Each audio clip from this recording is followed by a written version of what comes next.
A very good evening and welcome to another exciting edition of Big Talk, a program where we highlight political issues in Nigeria and how to move the country forward. Like we say, Nigeria belongs to all of us and we must make sure that this country moves forward. And we know that politics plays a central role in nation building, at access to bring discussions that is geared towards moving our country and making our country that great country that we all dream about, right? Nigeria can be the great country that we all dream for. Let's go for a short break, and when we're back, we'll get to introduce our guest for tonight and the discussion that we'll be having concerning how to move Nigeria forward.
All right, so when we come on the show every night, what we do is that we highlight issues concerning Nigeria. And some of these issues are issues that are actually trending on platforms where Nigerians actually discuss this issue. Tonight, we have a couple of stories that will bring out to you.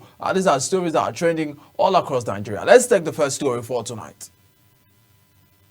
The story says, no court injunction against David Mark Arebeshola's leadership, ADC. So, the African Democratic Congress has clarified that no court injunction was granted against its national chairman, Senator David Mark, and National Secretary of former Minister of Interior, Rauf Arebeshola. All right, so we saw some stories on social media and media platforms early on today that Arebeshola there's a court injunction against Arebeshola of becoming or claiming to be the National Secretary of the African Democratic Congress, the ADC. But today we're seeing the ADC leadership coming to say that there's no court injunction that was granted against its national chairman, Senator David Mark, and National Secretary of former Minister of Interior, Rauf Arebeshola. We'll take another story now. Benue Assembly amends law, renames State University. So today we saw the Benue State House of Assembly amended the law that renamed Benue State University, Makurdi, as Reverend Moses Orisho Adawusu University, Makurdi. That's actually in Benue State. All right, we take another story. Yobe South APC chieftains beg Tinubu for representation in appointment. Members of the APC in Benue State have actually begged President Bola Tinubu today over what they describe as the total exclusion of their zone from federal appointments. So we see APC Benue, APC Yobe South begging President Bola Tinubu, I beg your pardon, it's actually Yobe South APC, not Benue State. Yobe South APC chieftains begging President Bola Tinubu against what it's called total exclusion of those from that particular zone from political appointments. All right, I know the story now. APC slams Obi over borrowing criticisms defends Tinubu's policies. So the All Progressive Congress in Lagos has defended the borrowing policy of President Bola Ahmed Tinubu. So earlier today we saw the All Progressive Congress in Lagos State coming to defend the borrowing policy of President Bola Ahmed Tinubu's administration, insisting it is strategic and aimed at funding critical infrastructure, not reckless as alleged by Labour Party's 2023 presidential candidate Peter Obi. We take another story. No rift between Ayedatiwa, Tunji Ojo, Ondo APC elders. Elders of the All Progressive Congress in Ondo State under the aegis of Ondo Mandate Elders Forum dismissed reports of a rift between Governor Lucky Ayedatiwa and Minister of Interior Olubunmi Tunji Ojo. According to them, there is no love lost between the two. Are still in very good terms. That's from elders of the All Progressive Congress. We actually wish it so, and I wish them all of the best. But that's the reports. Ours is just to bring you the reports. We take the last story for tonight. Okay, those pushing for service chief sack have ulterior motive in Ndume. So a former Senate leader, Senator Ali Ndume, has urged President Bola Tinubu to disregard recent calls for the removal of a service chiefs, warning that such move could demoralize armed forces at a critical time in Nigeria's fight against insecurity. That's coming from Senator Ali Ndume. Senator Ali Ndume is saying President Bola Ahmed Tinubu continue using this service chiefs. They are doing well. So that's from Senator Ali Ndume, passing a vote of confidence on the service chiefs. All right now. Tonight on the show, we highlight issues concerning the political implication of Sowore, who was the 2023 political candidate, party candidate of the ASC, the African Action Congress.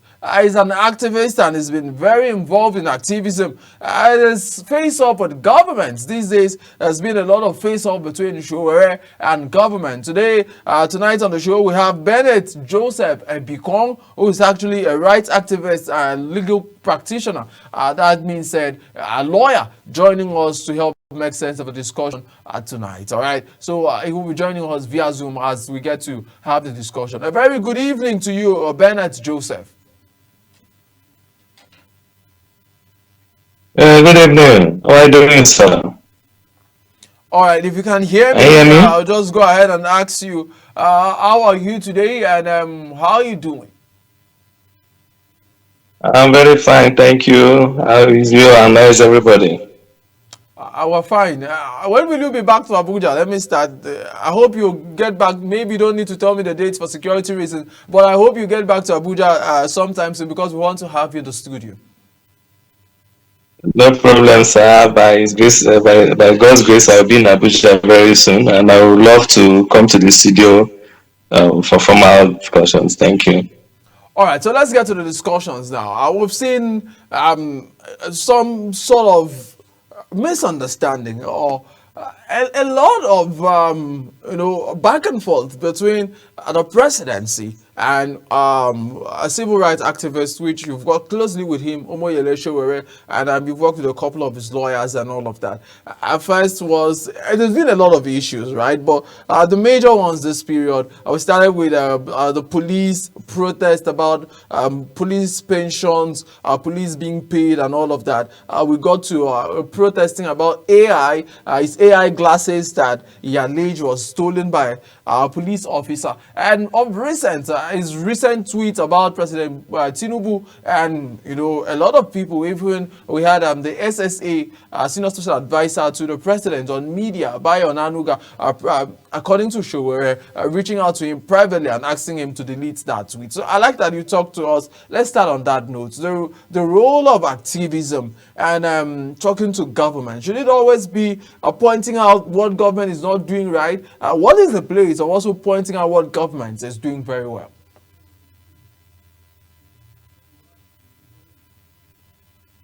Okay. Let me start on this note.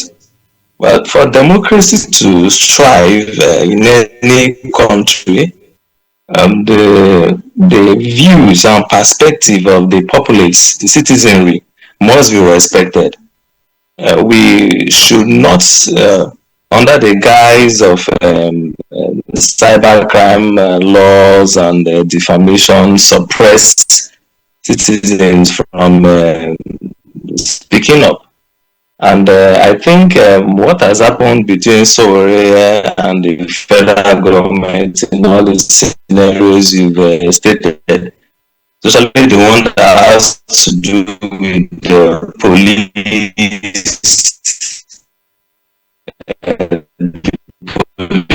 pension, we all saw the benefits of what happened afterwards, after the protest.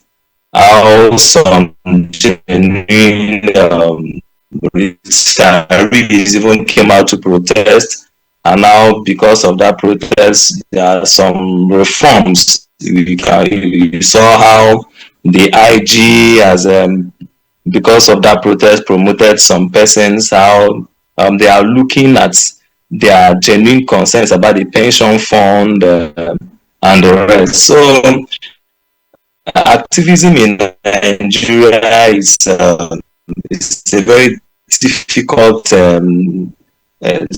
scenario and what has, but I think the protest by Sowore and his people, the Take It Back movement, brought about a positive development for those police officers retired and also those in service. It is unfortunate that as of now, the AI glasses and the rest has still not been recovered from Mr. Sowore, but we are hoping that with time, that one will be settled. Then when it comes to the matter is subsidies, so I will not delve. It's I think what we are the problem with our laws there, because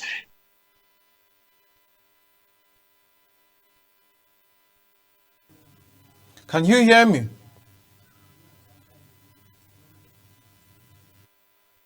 Hear me? All right, so we're trying to see how to bring Barrister Adikon back on the line to Barrister Bennett as we're discussing the implications. I think we're having some technical difficulties. Well, just to give you a background, there's been the DSS wrote to Twitter, a social media platform called X, formerly called Twitter, informing them of the tweets, one of the tweets that was made by Omoyele Sowore as being against national security. And this has actually drawn a lot of views, divergent views from people from the Sowore scam and even people from government about what do we call, in this case, as being against national security. There's been a twist about calling Mr. President some names that, according to the government, it's not supposed to be. So I think we have Mr. Bennett back on the line. All right, Mr. Bennett, are you there? Can you hear me?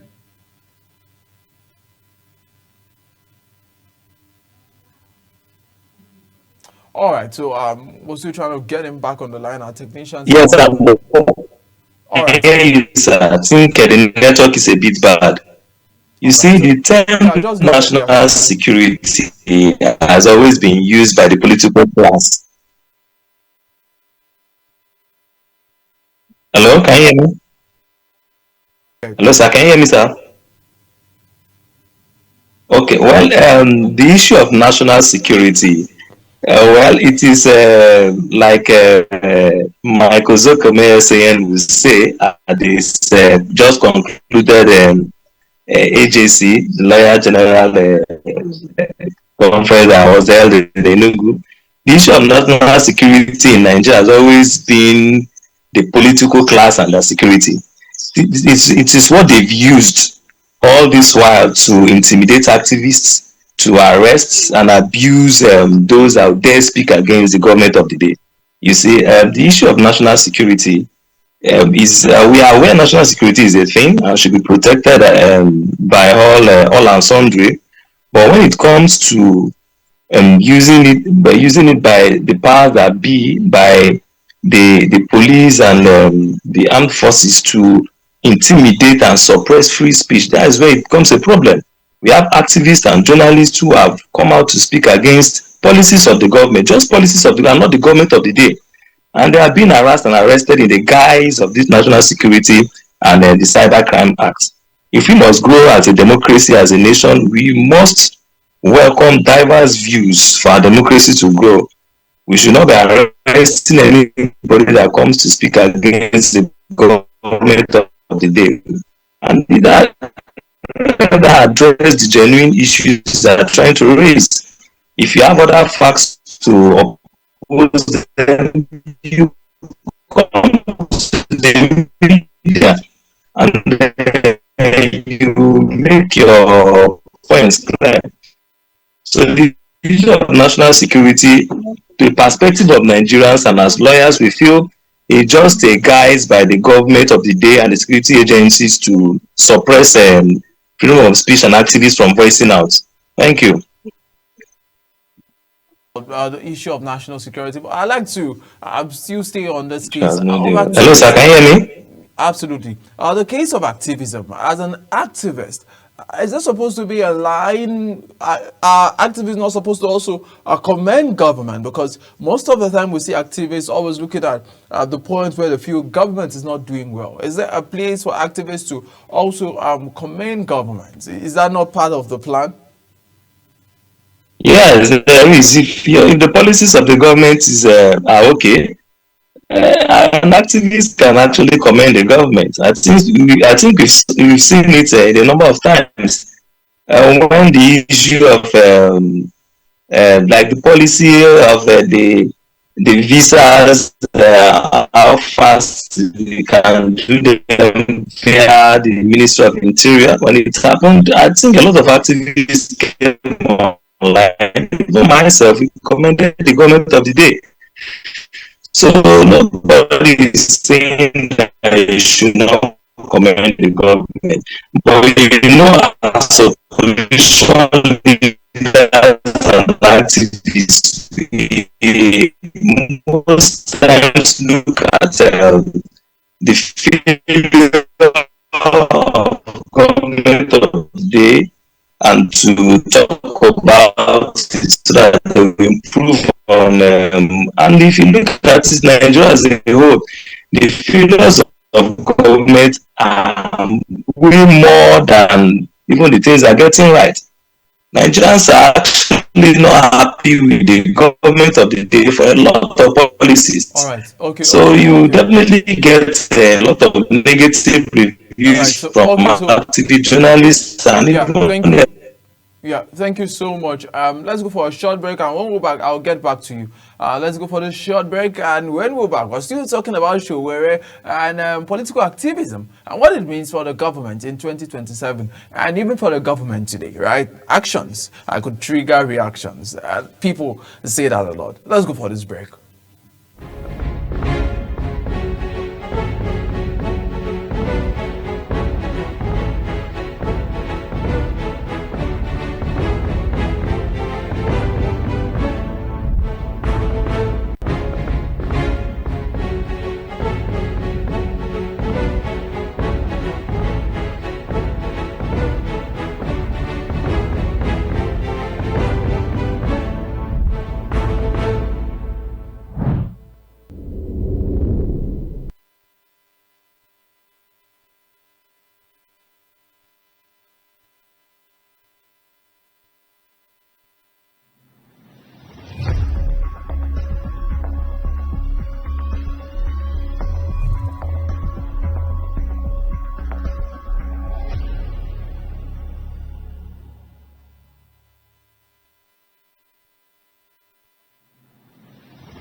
back. If you're just joining us, this is Big Talk, a program that highlights political issues around Nigeria and how we can actually move the country forward. Joining us tonight is Bennett Adikon, who's actually a lawyer, joining us from Yenogwa at the moment where he is. As we talk political issues concerning Showerre and the implication for 2027. Let's get Bennett back on the line as we'll keep having the discussion.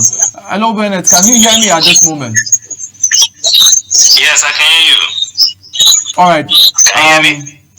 Yeah, we can actually hear you. We're having some interference. We're trying to take that out. Okay, so I think we're good to go now. So we're talking about the fact that you were trying to tell us that activists also commend the government. So I wanted you to finish that thought. Okay, yes, like I said earlier, if the policies of the government are actually good, the citizens or activists can come out to say, this government has done is commendable, it is good. The issue of the visa applications and what the Minister of Interior has done in that respect. I saw a lot of activists coming up, and even myself commended him for the good work he has done. So activists also do comment the government, but to be sincere, the role of activism, like I said earlier, is actually to highlight the parts that are anti-people and to bring it to the fore, so that the government can work on those things for the benefit of the citizenry.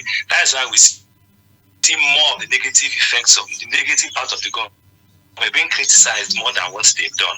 But if you have to be fair, this government has not done much for Nigerians, for the common Nigerians to see and say, we'll appreciate. But they keep telling us that the policies are yielding results, but the results are far-fetched. Right, so that's why we... All right, so is that not from a place of being partisan, that because that's objective? The governments also, I'm not speaking for them, right? But governments have also, mentioned the things they've done. Yes, they've mentioned the things they've done on paper. But you are in Nigeria, you can go to the market square, the market, and ask the common woman of the market the things they face, and they'll tell you that they are not feeling the effect of the government. Those suffering the policies of the government are the common Nigerians going to the market.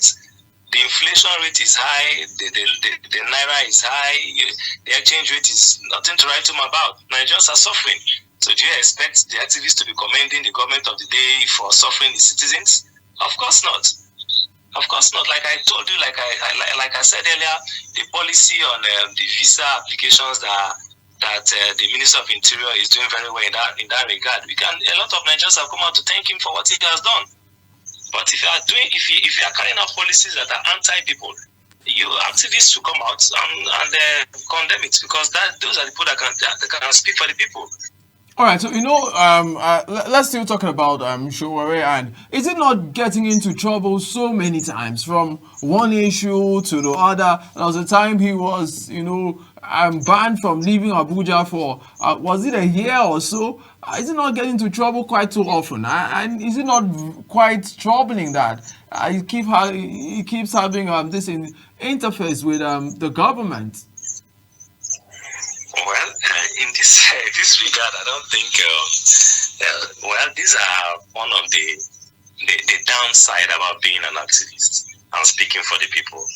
The real issue is for the government to accept opposing views, because you cannot view the world in a single lens. It's for the government to take criticisms, constructive criticisms, look at them, and in a way say, okay, this thing you're saying is right, come to the round table and see how we can better bring out policies that will benefit the citizens.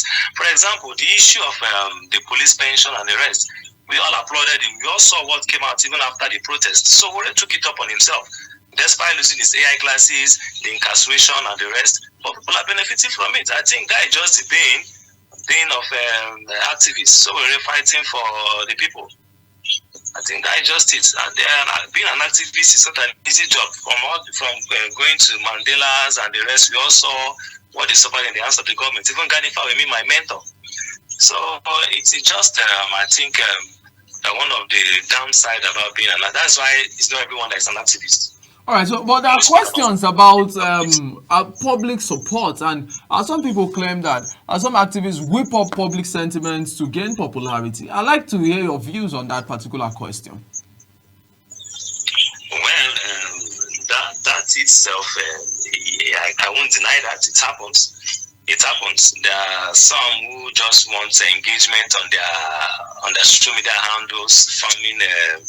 What is it called? For people to engage and have impressions and all the rest.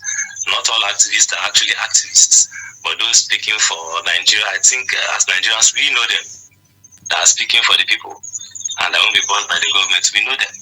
So, what you just said, the question you just asked, yeah, there are some activists that do like that. All right, so let's talk about even Nigerians supporting activists. I like that you speak to me about that. Are Nigerians really supporting or supportive of activists as far as that particular line of work is concerned in the country?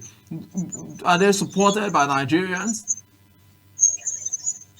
Well, in a way, the role of social media in governance has grown over time, not just in Nigeria, but in other countries, in developed and developing countries. Activism, people can see beyond your motives. If you have the people at heart and what they are saying is true, truth cannot be hidden. So I think in most cases, Nigerians are actually in support of activism. Just that in a way, Nigerians are reactive rather than we wait for things to happen before we react to them. One other young man I would like to talk about, very dark man, you see what he's doing. You see a lot of support from him, the work he's done. Though some persons may criticize, nobody is perfect. He may make some comments or some things that may not be generally accepted, but at least overall, what he has done over all the years is speak for Nigerians. What Sowore has done for Nigeria over the years is speak for Nigerians, and the track record is there.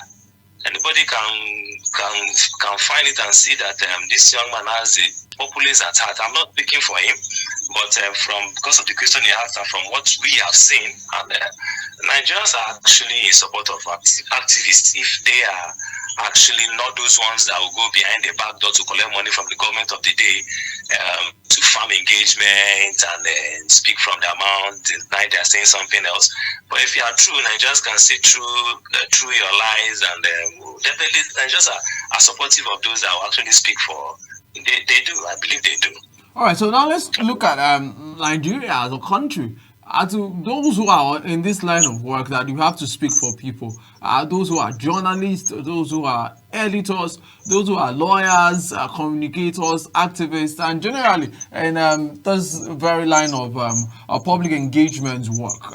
How safe is Nigeria for people to operate and are able to give free speech and have freedom of speech, which is one very cardinal thing as far as your profession is concerned? You're very concerned about freedom of speech. Just to buttress this point, just yesterday we saw a thinker, somebody who does debate in the US, and while in Utah, one of the universities, gathering people and debating, and sadly he was shot dead, and that's actually raised a lot of conversation around the place of free speech in the world. But I like to localize it to Nigeria, right? How is Nigeria faring as regards activism and people having the ability to speak their mind and speak their conscience? Okay, well, with regards to free speech and activism in this country, I think this government is scoring below average when it comes to, in fact, it's not even below average. This government has been accused of clamping down on activists and journalists for just making anti-policy statements against the government of the day. Take, for example, I think the Cybercrime Act, Section 24, criminalizes sending messages deemed to cause annoyance, insult, or needless anxiety. This provision is very broad, and the language of the provision is susceptible to arbitrary interpretations, allowing it to be used to suppress dissent, criticism, and journalism, creating a chilling effect on public discourse. While the law itself is intended to target genuine cyber threats, its broad scope is frequently weaponized against active journalists and citizens for exercising their constitutionally guaranteed rights to freedom of speech in Nigeria. And we can see a lot of cases, the Sowore arrest and the VDM arrest. If you make a post against a senator, if he feels I can use the police to intimidate you by virtue of the Cybercrime Act, it's a law that even we lawyers are advocating that they should look into, reform it, and if possible, remove some sections that make it broad for the police and the security agencies to just arrest anybody that speaks against the government of the day. And in this government, we've seen a lot of journalists, a lot of activists harassed and arrested, embarrassed, maimed, for just speaking against policies of the government, which is very bad for democracy. And like you said, it's a risky job for journalists and for activists. Especially in this government, we've seen a lot of things happen to journalists and activists, trying to silence them for posting on social media, for coming out to criticize the government of the day. It is not good for democracy. It doesn't tell well. All right, so, but there's another part of the conversation that says, speak to the issues and don't speak to personality. What's the balance? Is it achievable? As an activist, you speak to the issues and you do not speak to the personality? Well, the personalities are the ones bringing the issues. If you ask the Nigerian on the road, who are your problems? They will tell you our leaders are the problems. They don't see the issues. The leaders make these issues. They make the policies that bring about the issues. If you have a good government, everybody say, Tinubu's government is good. We are talking about the person. So that comparison, to separate one from another is a very difficult thing. You have to juxtapose the link between the person and the issues is you have to have a surgical distance to separate one from the other. And it's difficult to do that because it is the government of the day that makes policies, and those policies are the issues. And there's no way you speak to those issues without talking about the government of the day. I don't ascribe to attacking an individual, to insulting powers that be. I've never done that, and I'm not ascribed to it. I'm not even advocating for that. But the people in power, the government of the day, they are the persons bringing up those policies. So it's difficult to actually surgically remove the issues from the persons. But in most cases, we try to do it, and most activists try to do that. All right, so yeah, go ahead, complete the thoughts. You wanted to say something? No, I'm done. Right. Okay. So thank you so much, Bernard. Still stay on the line. We'll go for a short break, and when we go back, I will try to wrap up the conversation as we keep asking you deeper questions concerning what is the political implication of all of this happening at this moment. Let's go for this break. This is still Break Talk. My name is Ubong Osoro.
Welcome back. If you're just joining us, this is Big Talk on Global Television. My name is Wong Osoro. Our program where we highlight political issues around Nigeria. Tonight, joining us from Yoruba, we have Barrister Bernard, who is joining us as we discuss Shogure and his interface with the government and what it means politically for even himself and the government. This is what we're highlighting. All right, so Barrister, still stay on the line with us. Let's get back to the Shogure's issue now. I was saying Shogure contest for the office of the president of Nigeria successively. We saw him do that in 2019. We saw him do that in 2023. I see him, he didn't even, some people say he didn't come first, he didn't come second, he didn't come third in the race in these two different contestations. I like that you talk to us about that. Is there a disconnect between activism, which we think that since you're speaking for the people, you are supposed to have the people queue behind you and vote for you? It seems it doesn't also translate into political offices. Okay, I'm sorry, and I'm not speaking for sorry, but elections in Nigeria are quite different. Except you're asking about Sowe's popularity. Well, politically and otherwise, except you separate. Okay, well, you cannot separate his political ambitions from the person Sowe. He is a young man, has come out to say he has good ambitions and good plans for the country. And as everybody who has the right to contest, he has been doing that and has been working for a better Nigeria. But when it comes to amassing massive votes and political popularity, is a discourse for another day. I can't actually go into that as I don't know. But I think he has been there in the political space for quite a long time, and we all know it takes time.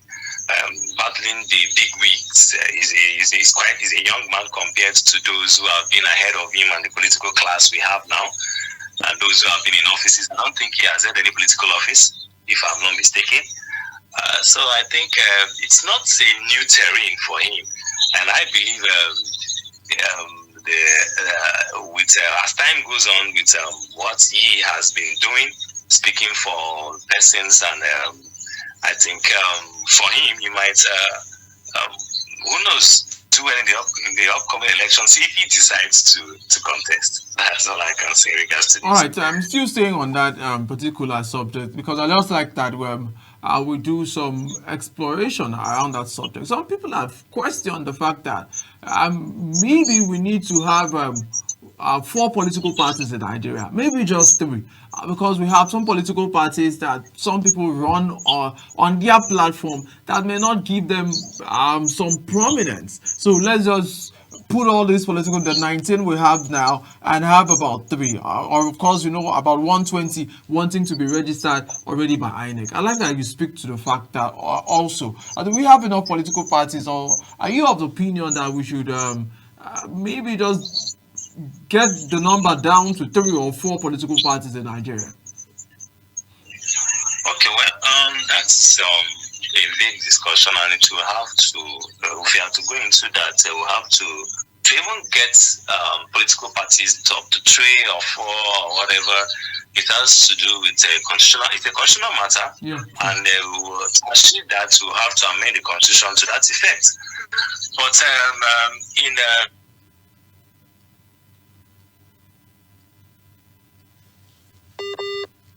Hello, can you hear me? There are the pros and cons. Hello? Yeah, go ahead if you can hear me.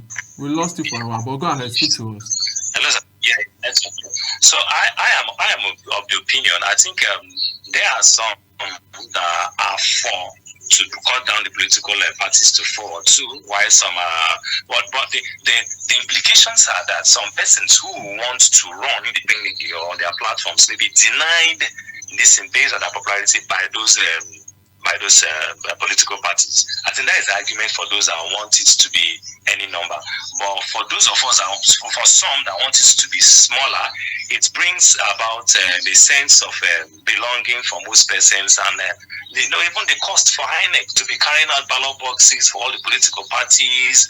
It will save cost for the electoral body, and also save cost for most of the political party, and align it to a leaner this thing for persons to actually come. I think the likes of Sore, some other young persons, I think Mogolu, that came out, young Nigerians that came out to contest. If they are on this bigger platform, I think their popularity will soar, and they will have a greater chance of becoming who they actually want to be and rule this country someday. I think that will do them a lot of favors. All right. That is my personal opinion. Yeah, I understand. There are also discussions about the fact that some people are into activism because they are sponsored by government. I don't know if you've gotten any experience about that. The activists are sponsored by government, and maybe you'd like to help us understand what actually happens in that particular field. Okay, saying that does not happen is denying the reality of things, and I'm not here to deny it. I'm a realist, so I will speak to the matters as it is. If you go to X, or if you're a regular visitor of X like I do, because I go there to listen to news, to latest happenings about the country and stuff, you will see the pros and the cons. Those are for the government, influencers are not for the government, and you see that different views. And in every government, if you have to be truthful, we'll say they have some influences, so to say, I don't know, for activists that are gotten by or are paid. The allegations that some are paid by the government, or I believe that to be true, to front the decision of the government. Same way governments get lawyers, get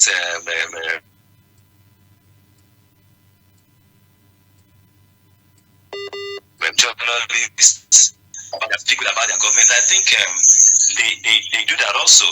I think there are persons, the government has the right to get influencers to speak about their policies and to influence younger ones and those that are. I think they do that. I believe it is. I believe there are some persons like that, mostly social media influencers, but I don't know of activists. All right, so in the 2023, in the build-up to 2023 election, starting from the NSAS, we saw a renewed consciousness of Nigerian youth. We saw more participation. In fact, the last election was called by INEC's leader, that's INEC's chairman, Professor Mahmood Yakubu, as election of the youth, because we have more young people vote in that election than we've ever had in the history of Nigeria. And maybe it signaled a new thing. I like that you speak to us as we look towards 2027. Are we going to see more youth-led action or more involvement of young people in our politicking? What are you seeing? Okay, well, I think I was listening to the former president, Olusegun Obasanjo, when he was calling for youth to actively participate in politics. If we want to change the narrative of our country, I will encourage youth to participate in politics. I think there is a new wave of youth being interested in politics. For example, this new INEC registration and stuff, INEC said it that a lot of youths are coming out to register to get their voters card and stuff. So it's encouraging, and I will encourage more youths to come into politics, because to change the narrative, we need to, if you look at Nigeria from inceptions, those that ruled us in those days were youths, 23, 30, governors being presidents, and the country was moving forward. But right now, there is a belief that the older generation, the politicians, we cannot retire them except you come into politics. Some of us have the belief that they are due for retirement politically. So I'm encouraged, and I'm even happy that the youths are there. We see a lot of movements, the obedience movements. Obedience movement is mostly sponsored and followed by the youths. So it's a great awakening that Africa, Nigeria has a very strong of teaming youth in the whole of Africa. So if the youths can rise up to take matters into their hands and not through violence, but through the polls to elect leaders to represent them, it should be a good thing. And if also the powers that be INEC and the rest will allow the vote of the people to count, I think the youth can make a say in this coming election. They can be the decisive factor in this upcoming elections. I strongly believe so. All right, so but there are factors that are divisive, factors of religion, not in itself, but some people use it to cause divisions. Factors like religion, tribalism, ethnicity. I like that you also speak to that. How does it affect the country, Nigeria, and activism? Because when you call out some people say, you're calling this person out because it's not from your place, and all of that kind of argument. Okay, yes, I think that is the problem of this country, and that is why we've not moved forward, if you must ask me. And I think the political class are aware, and they are fueling this against the country. And apart from that, I think even the international organizations, you cannot take away the fact that we still have some foreign powers trying to influence things in Nigeria. I believe they use religion and tribalism to divide the youth. I think they run up to elections. A very prominent politician was saying, if you are Igbo, it doesn't matter if you are Yoruba, it doesn't matter if you are Hausa or German, if you go to the market, you will still buy the price at the same. They won't sell it to you because you are Igbo or you are Yoruba or you are a Muslim or you are not. So I think it also affects, it's a mindset. This person is from my place. Why do you talk about him? He's from my place. We keep quiet. In fact, there were allegations that when Buhari was there, the northern youths and some of them were not even saying anything. But now that Tinubu has come in, a person from the south, they are beginning to know those are allegations. And apart from being allegations, these are things we see. I'm calling on Nigerians to forget about tribalism and religion. They don't care. Those are leaders. Our leaders don't care about religion and tribalism. You see them, their children get married, they don't care about it. They use it as a weapon to divide the youth and to continue. I think it's a major problem we are having, as you clearly pointed out. And I think if we can overcome it, we can have the Nigeria of our dreams. Right, so as we try to wrap up the conversation tonight, I'd like to ask you, you're a lawyer, and I heard you mention that you were in Enugu for your conference, but some people say the conference, some lawyers that I've spoken to, I say the conference seemed to have it had gone past its time, that maybe it's no longer what it used to be. I'd like to hear your opinion about that tonight. Okay, first of all, the annual conference of, I don't know why some persons will say that. But I don't know if you've heard that too in your profession. So you've heard it? I've not, from that perspective, from what you just asked, I've not heard it actually. The conference is actually, apart from the fun fair and what it is, it's a place for lawyers to come together, apart from bonding, to have a general annual meeting for the year to discuss issues that concern Nigeria. I think from that conference we all learned a lot. At the last day I was not there. I joined virtually online to listen to the learned SAN Michael Sokome speak on the national security. It was a very refreshing and educative paper I presented, and other speakers also. So I myself, I enjoyed, I learned a lot from hearing from those evident lawyers, public speakers. We had the Minister of Interior, we have Mr. Malami from South Africa, a freedom fighter, and a lot. So we learned a lot. So it's actually... just before you conclude the thoughts, Barrister, some people say that there are some newcomers into your profession that were treated with so much respect, and to them they felt it's not what it should be. But I don't want to mention names tonight. Yes, I heard about something like that happened. But... Hello, Barrister Bernard. All right, so we've been talking to a legal practitioner. Okay, yeah, just go ahead, conclude the thoughts. We lost you for a while as we try to wrap up the program. Go ahead, conclude the thoughts in 30 seconds. Okay. Yeah. Okay, so I think those are issues. We always have dissenting views on issues, and I think these are issues that the NBA will look into and address if truly stuff like that did happen. So I think that is just it. You actually spoke like a lawyer. You said if truly it happened, right? Barrister, is that what you're saying to us? If truly it happened. Well, the person, those informations are not verifiable. Are they really not verifiable, Barrister? Well, to my knowledge, they are not. Thank you so much. I understand, Barrister. I really understand. Thank you so much, Barrister Bernard Ebiko, for spending out your time to talk to us. I believe that when you get back to Abuja, I want to have you in the studio. No problem. I'll be ready, sir. I'll be honored. Thank you for having me. Thank you. And we wish you all of the best in your trip. We wish to see you back very soon. Thank you so much. And people, that's the size of our program for tonight. We've been speaking to Barrister Bernard Biko, who's a legal practitioner and rights activist. You joined us via Zoom from Yenagoa as we've been discussing the political implication for Sowore and the back and forth is had with the government, and also touch lights on some other issues. And like we say, Nigeria is a country. We must be conscious to put in efforts to make sure that this country works. That's what I want to see. For myself, for my children, and for my grandchildren, and for all of us. Nigeria is a great country, and we must build this country. My name is Ubong Musara in Abuja, and I'm saying, love Nigeria, and keep believing, and keep trusting. Bye for now.